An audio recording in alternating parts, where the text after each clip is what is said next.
This is the Big O Show.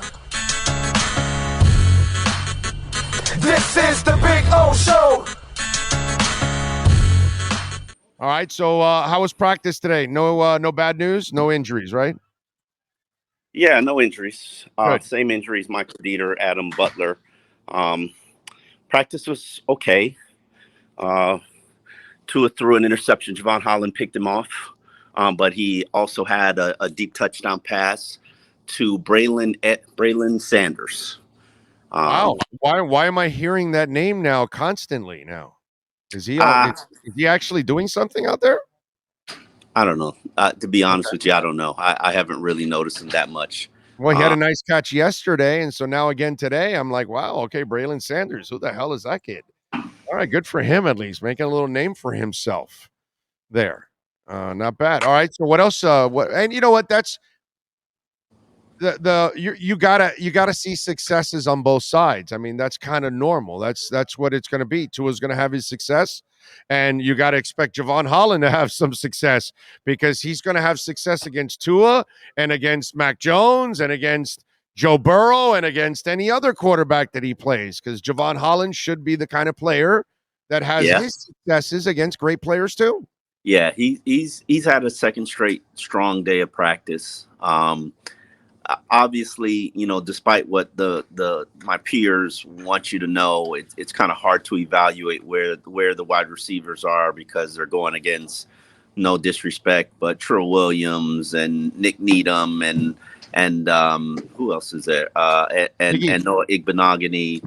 And I'm sorry, but none of those guys can cover Tyreek Hill and Jalen Waddle. Well, most people can't. Most people can't. So it'll be interesting. Jalen Waddle caught 100 and some passes, knowing that it was going to him. They had no offensive line, and they knew Tua was going to him, and they still couldn't stop him. So most people can't stop those guys. So that's not really.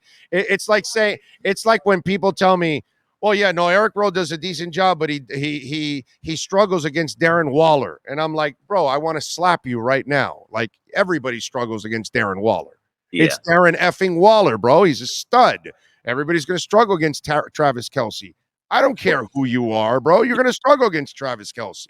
You're going to give up plays. You know what I mean? So now the real question is, have you seen something from Trill and Noah that you do like outside of course, Waddle and Tyreek getting the best of them? I mean, hell, Noah did get the best of one play against Tyreek in the first day. So have you seen anything else from Noah or Trill? Not enough to be counted on. Okay. And that's no, like, I'm at the point now where depth at cornerback is becoming a concern for me. And there's no reason why Tyreek and Waddle should be running as wide open as they are. So, I've seen practice for 15 years. I'm pretty adept at knowing what I'm looking at.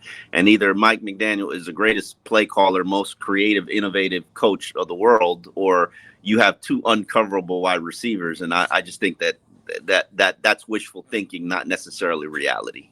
It could be a little bit of both. It could be he is a good offensive coordinator. It also could be nobody rarely has twin turbo jets on each side of the field. And that's wishful thinking. I'm trying I don't think you're giving enough credit to the fact that it's almost impossible to stop those two guys like that. I don't think anybody has two corners that are going to be able to slow those guys down. Those guys are going to get open on everybody at one point or another. That's true, and that's fair. I just don't expect Tyreek Hill to be as open as he is, as often as he is right now. If he is, why not? If he's as open as he is right now, he's going to be the MVP of the NFL. There's no possible way. He was pretty open in Kansas City without Waddle. Now he's got Waddle and he's got a pretty damn good tight end. It's not Kelce. It's not Kelce's a grade A tight end. Okay. Well, this guy is B plus. Tight end. But this guy isn't even a Pro Bowler. But you got a B plus guy in Gesicki. Okay. He's a damn good tight end. He's the kind of tight end that will scare you as a defensive coordinator. Put it that way. Okay, Smythe may not scare you, but Gesicki will scare you with the kind of catches he can make downfield. So Tyreek now is playing with those two guys. He might be able to be open a lot. Let's not be a homer. Let's not be a homer. It's gonna look different when it's Byron Jones and Xavier Howard on the field. Let's not be a homer. So I still think they'll get their share of catches. They will. They're in the NFL. They're going to get their share of catches. Well, no, they're not just in the NFL. They're the elite of the NFL, right? Okay, one of them is elite. I'm not going to say Jalen Waddle is elite. He's practiced well. He's top 20. Well. He's top 20 already in the league. Okay, I don't count him up, so I'll take your word for it. You wouldn't put Jalen Waddle in the top 20 in the NFL? I don't know. Have no idea. Never counted them. Think about the receivers around the league. You're going to tell me that you're going to name 19 players that caught over 100 balls like him in a bad offense? I can't sit here. I would never sit here and say that he's going to be a top 20 player. He's a top 20 receiver. You know that it was very elite what he did last year, right? It was very nice. No. Elite. It was very nice.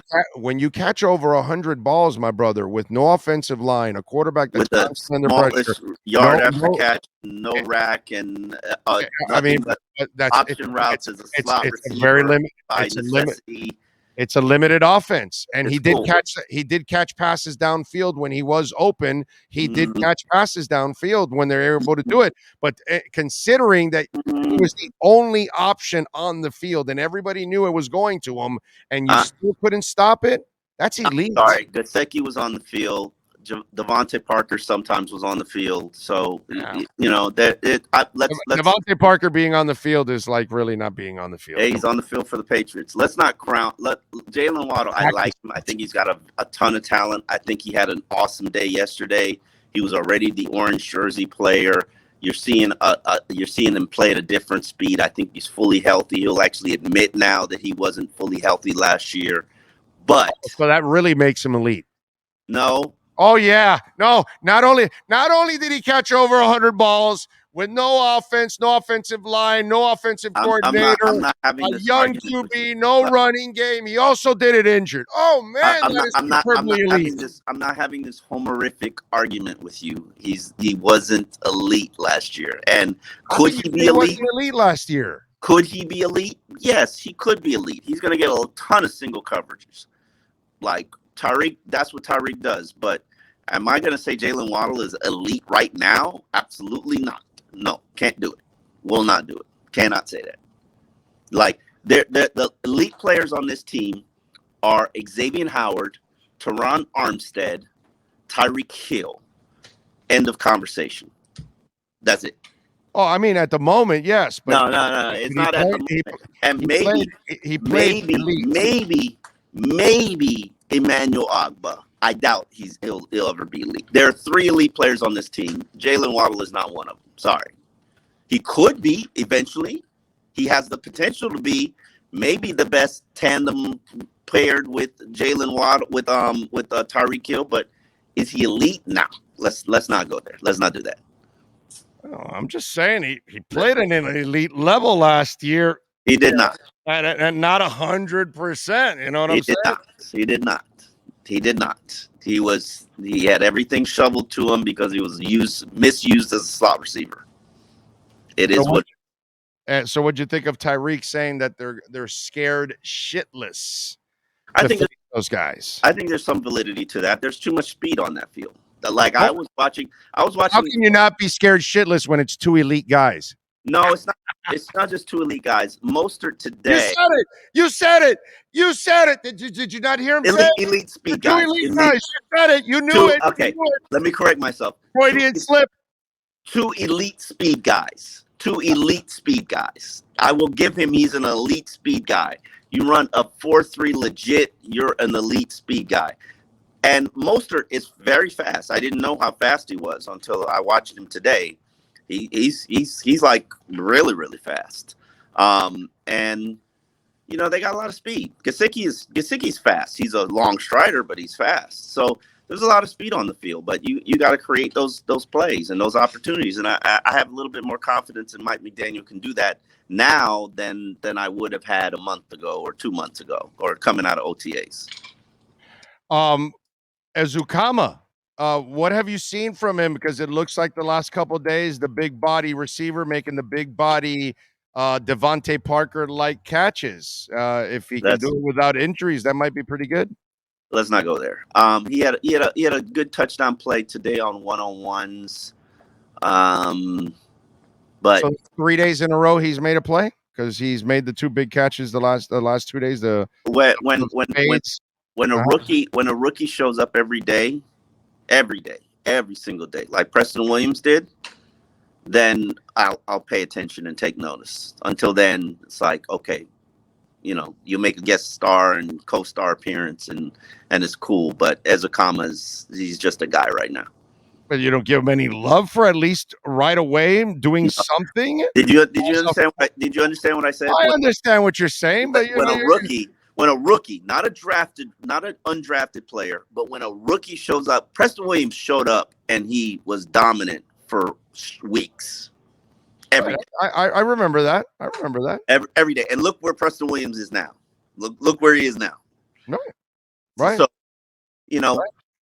like I'm not giving Azukama like. But there's a reason why Preston Williams fell out of the draft, and that's why he is where he is now. Whereas Eric Azukama actually got drafted because what is this obsession with you and receivers today? What is going on here? Isn't it a passing league, Sean? Like, why are we talking? Are we going to talk about Braylon Sanders next? Like, we already did. We already talked about Braylon Sanders. Let's go down the next receiver, Mohamed Sanu. You got big plans for him too? No. Sanu is just a camp body. What about Ripper Craycraft? No, he's there just in case the other guy gets injured. What's his name? Trent Sherfield? Yeah, he made the team already. So Lynn Bowden Jr. hasn't done a thing. Yeah, with I kept telling everybody that Lynn Bowden's got a very long road to make it on this team, man. He better prove himself, and he better prove himself at on special teams also. He better be a difference maker. You know what's interesting about his situation, and this is not an excuse. Because I don't allow excuses. He is in his third offense now. The issue is always fourth offense because he started in Oakland last year. The issue has always been understanding, processing, getting the offense down. But he's a former quarterback. You should be able to do that. And also, he's a slot receiver. So you're running option routes most of the time. Why have you not shown the talent that you have? Like, this is a puzzling thing for me. Hey, Preston Williams, bro. It's the same thing. Super blessed. Wow. And you just don't know what the hell's going on. It happens all. Omar, it does. You've been around long enough. It does. In every sport, dude, I've run into those guys that you go, God, bro, the good Lord gave you every ability in the world. And this is what you're going to do. I remember having a conversation with Brian Hartline, and this conversation truly stood out to me. And it was really a conversation about the guy that wasn't blessed with a ton of ability, but maxed it completely out. Why you succeeded and Patrick Turner didn't. Remember Patrick Turner? Of course. Yes. More athletic ability, pedigree from his upbringing. And Brian Hartline was like, intelligence. Right. And dedication. Because Turner wasn't completely dedicated to his craft either. The majority of the times and he said that's to me so long ago in his career. I don't remember what season it was, but he was like, the majority of times when a guy succeeds or fails, it's because of their intelligence.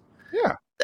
And it separates the chaff from, I forget what the saying is, but that midget Mark Kelso for the Bills, who was an amazing special teamer, and he looked like the great Gazoo from the Jetsons, playing on the field with that big ass helmet. And why do you think he makes it?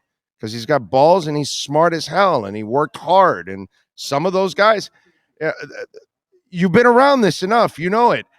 Some football coaches will tell you, yeah, the athlete's great. Give me the football player. Okay, Mm, this guy might be a half a second slower. I This want the guy might intelligent. be might right. You're right. That's the I, football I want player. the The football intelligent. player is the guy that's Yeah. always in the right place at the right time. That's the guy they want. Zach Thomas was a great football player. He wasn't a great athlete. He wasn't Brian Urlacher. He didn't have Derek Brooks' Don't say speed. that. Don't say that. I hate when people say that No, because but it's the people. truth. He wasn't blessed with those freakish abilities of a Derek Brooks what Urlacher. Urlacher, and yet he was as good as those guys or better. Well, Brooks was a monster, but whatever. And it's just one of those things that sometimes the intelligence and the work ethic just takes you to the next level because you're that dedicated. And that's why Brian Hartline, who wasn't extremely talented, had two 1,000-yard Yep. seasons. Back to back 1,000-yard seasons. And that's because he had balls, bro, because he was tough. And he's one of the best wide receiver coaches in college football right now, Yep. and a guy who is destined to do great things. Like, look at the product of talent that he's produced out of Ohio State. It is sensational. Yeah. I'm with you. He just knows football, man. He knows football. So Liam Eichenberg was the guy playing with the orange jersey today. So yeah, see, everybody's putting yesterday. their practice reports but me because I'm here talking to Big O. So Liam Eichenberg was the orange jersey guy from yesterday. Wait a minute before you go. He's got "I Am What I Am" by King Von and Fivio Foreign playing during stretch. Fabio, whatever, I don't know. He put Fivio. So yeah, Fabio Foreign. There was a mishap. There was a mishap with his playlist, so they had to play his stretch songs over and over again 3-4 times, and then the equipment crew actually texted and the media relations to clarify it so that we don't kill him. But we will be asking a lot of playlist questions because we're going to talk to him today. I stereotyped his ass. I expected some country and some rock. No. There was some AC/DC. There was a very. How the hell somebody told you it was AC/DC because you didn't know it was AC/DC, right? That is correct. Pupar told me it was AC/DC, and Pupar was the only guy in this rock. There was another rock song that I recognize. I can't tell you what it is right now, but it was. I like it. I like it. So the way I read into it, because they're not really hitting, but he was the player of the day, and I was explaining to people it's probably because they looked at the film and he made all the right decisions. He was in the right places at the right time. Sometimes it's also not just a buildup of you were just the best yesterday. It's a buildup of consistent performance. Yeah. Which is, because Jalen Waddle didn't do anything when he got player of the day, but it was a buildup of strong practices, and then when he was wearing the red jersey, he was unstoppable. So there's a lot of psychology to this. Like Trill Williams didn't get the player of the day, even though he had a pick six, because the consistency wasn't there, and they were looking for consistency, and I can totally understand. I'm starting to get Mike McDaniels a lot more. I'm starting to see and understand his offense a lot more, gain an appreciation for it. And hopefully I'm not going to say anything or make predictions until I see him against some joint practices, but I like where they're going. I like where they're headed. Yeah, I like what I'm seeing so far too, and I think overall, is there anything else that a name out of left field that caught your eye? Just out of curiosity, as we wrap it up here. Name out of left field that caught my eye. You're doing a camp report today. Give me, it's not out of left field. Jalen Phillips looks like a stud. Okay. Jalen Phillips, Javon Holland, Waddle. They all are beginning to look like players. It's just hard for me to look at Phillips right now until they're hitting. You know what I mean? I'm expecting him to grow too at the same time. No, you could feel that if you feel a guy's presence every day, like those are the guys who are practicing well.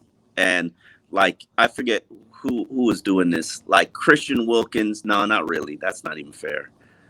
I can't tell you a guy who you start to feel his presence, but when you start to feel a guy, Duke Riley is a guy who is practicing very, very well. He had an interception today. Oh, good for him. I like him. Duke Riley is a guy that I do not count out. He's practicing every Talk about a worker, by the way. Talk about a guy that brings it every day, like we talked about Brian Hartline. Yeah.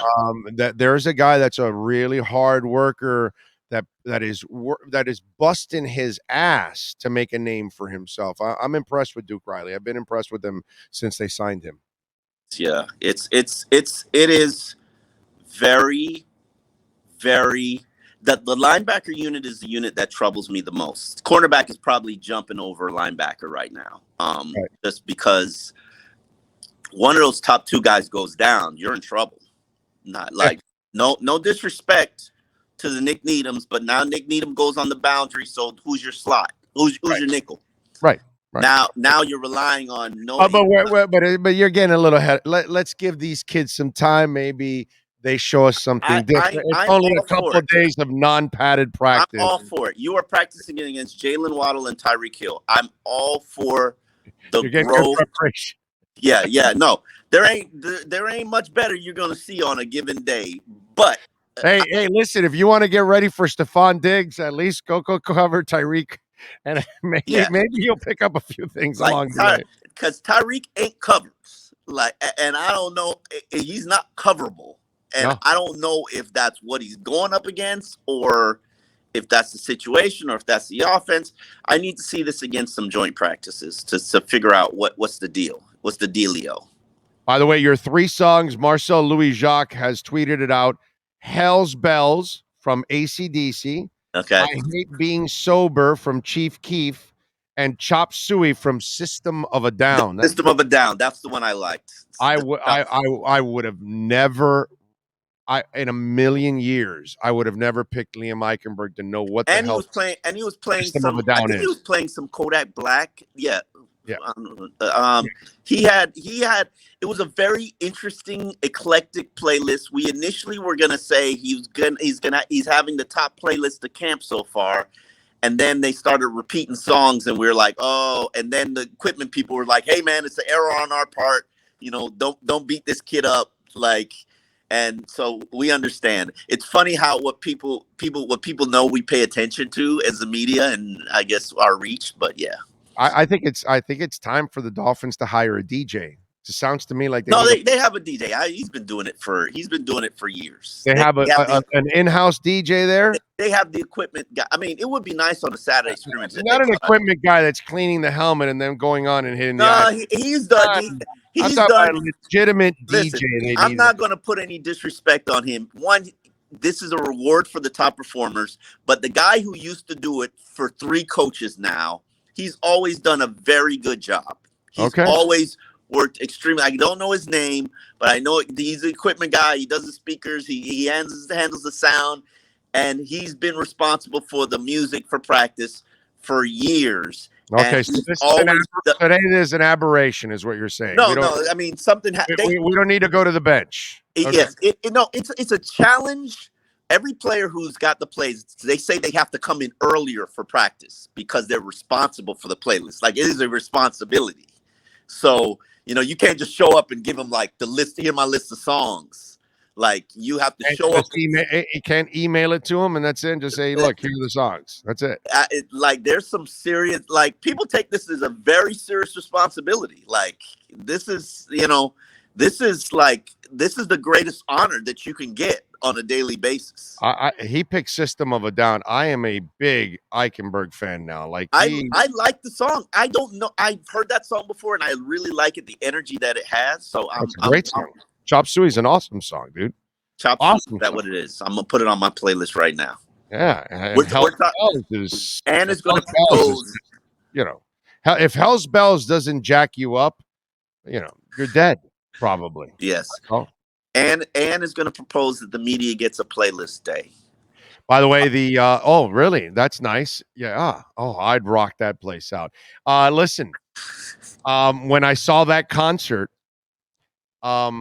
Angus was hanging from the bell at the top of the auditorium. Okay, cool. And the bell comes all the way down with him hanging on the bell. Hmm. Comes down to the stage and he gets off and he grabs the hammer and bong, Oh, bong, and yeah. that barn is just going nuts. Because if you, I don't know, did you ever get to go to a concert in the Hollywood Sportatorium, which was No, just I've this never. big aluminum barn full of weed? So yeah, it was an experience. It was an experience, I'll tell you that. That was a lot of fun. All right, what are you working on the Sun Sentinel, for now at least, so Uh, folks can check you out? yeah, we can make that announcement. I'm leaving the Sun Sentinel for Okay. who don't know. It, I have not said anything, but it's out there. But and hopefully you're staying with us. we're working that out. We're figuring it out. We are. I have a column up about Melvin Ingram right now. He's got a Veteran Day practice day today. Forced his way onto the practice field. This is a guy who's got a lot to prove, trying to prove that he's still an elite player. I don't know if he can, but and I talk about all the issues. I mean, 33 years old. You know what time it is. Oh yeah, of course. You know what time it is. So does the rest of the NFL, which is why you're here. But he feels The only good thing I would say is the last couple of years he doesn't have a starter's load on him. He's never had a starter's load. I've actually looked at the snap count for throughout his entire career. I don't think there's been a season he's passed 700 snaps. Really? Wow. Which was very interesting to me. Wow. Okay. So he's had a relatively low snap count. I think he's a 500 snap guy here. The question is, he's got some tricks and he's got some bend ability. The question is, can he do it on a consistent basis to be paired with what's his name? Phillips and Agba. Yeah, I mean Agba's already going to be on the field as a down. I mean, as a complimentary rusher to those guys. Yeah. Those three guys on the field together, they should be a force. Yeah, no question. And although I got to tell you, I think Van Ginkel's going to have a breakout year this year. I really do. I think that's the guy that I'm looking for to have a breakout year. It'll be interesting to see what happens with him. And plus he's got it's contract time, so he's got to really. That's one kid who will probably never even think about the contract. I know. He's a lunch pail kid, and he's just trying to make it to tomorrow. He has that Javon Holland X-Man thing that he has a knack for the football, man. Nah, let's not go there. What do you mean? Why do you say that? He's proven it more than he's a guard. Outside of those two guys, he's the other guy that's you just put him in. Hold on. You just put him in the category of a ball hawk. I would say he has ball hawk in him. Yes, I would say he's more of a garbage man. Let me put it this way to you: he's the only ball hawk in the linebacking core. Boom. End of story. Okay. He's a garbage man. He cleans things up. Dude, he forces fumbles. He's around the football, dude. Look at it. And he cleans it up. I know what you're saying because you're going Janet Jackson on me right now. What have you done for me lately? He didn't do I've always had respect nearly as much last year as he did the first 2 years. No, I've always had respect for Van Ginkel, but he's not an impactful player. He's a cleanup player. He creates plays, dude. He's around the football. When have you seen him turn the corner and just ferociously hound the quarterback? I don't think he's not that guy. I think he's more of you can't put him in coverage. I think he's more of a complimentary pass rusher. He's a complimentary play. Yes, but I think he has ball hawking skills to his game. That if he's the guy that if one guy's tackling, he's the guy that comes in second and gets that punch. That's exactly who he is. He's a garbage man. Right, but those guys are extremely important. Yes, they are important. And he has a knack of being you put him in the category of the ball hawk. I'm putting him in the category of the garbage man. Oh, no, I think he has ball hawk skills in him. Ball hawks changed the course of a game. Ball hawks are responsible for a win or two a season. Well, I'm not saying he's an elite player. I'm saying he has ball hawk skills. I think not that saying there's he's value. I'm not There's saying he's Javon Holland, dude. What I see there's from Javon value Holland, in not that being guy. a garbage man and a cleanup guy. Yeah. There's value there, but don't put him. Don't ball hawk is a hell of an expectation. That's like saying he's a quarterback hunter. Like you putting some expectations on that man. Let that man just clean up. Let that man just do the work. Get the garbage every day. I think he's a little better than that. I think We'll see. I think he can force some fumbles. I think he'll never be better than make that. some plays. I like him. I think he'll have a breakout. Give me a turnover number for him this year. Give me an impactful play number for him this year. 2. No, he's got like 5 a year. Come on now, you can do better. No, but you're talking about plays like that change the game of impactful turnover. play. I think Sack, he'll make turnover, force I think he'll make a couple of those that gives you a lead or something third like down that. stop for loss or like he's good for 5-6 a game. He's the guy that gets around, gets to the quarterback, punches the ball, and you get the ball at the 15, and you get an easy touchdown drive. He's that guy, dude. He's I'll that give you guy. that. I saw it the first couple of years. I like him, man. I really like Van Ginkel. We'll see. We shall see. Yeah. All right. Follow him on Twitter at Omar Kelly. Catch his work there for now at the South Florida Sun Sentinel. And, of course, catch him here, I hope, for a while here every week here on the EJDconstruction.com Miami Dolphins Report. Always, thank you, my man. Have a great weekend. We will catch up. I'll see you tomorrow. I'll be at camp tomorrow. All right, man.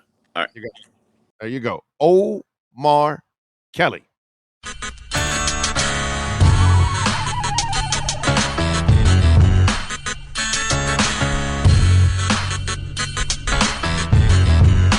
This is the Big O Show. This is the Big O Show.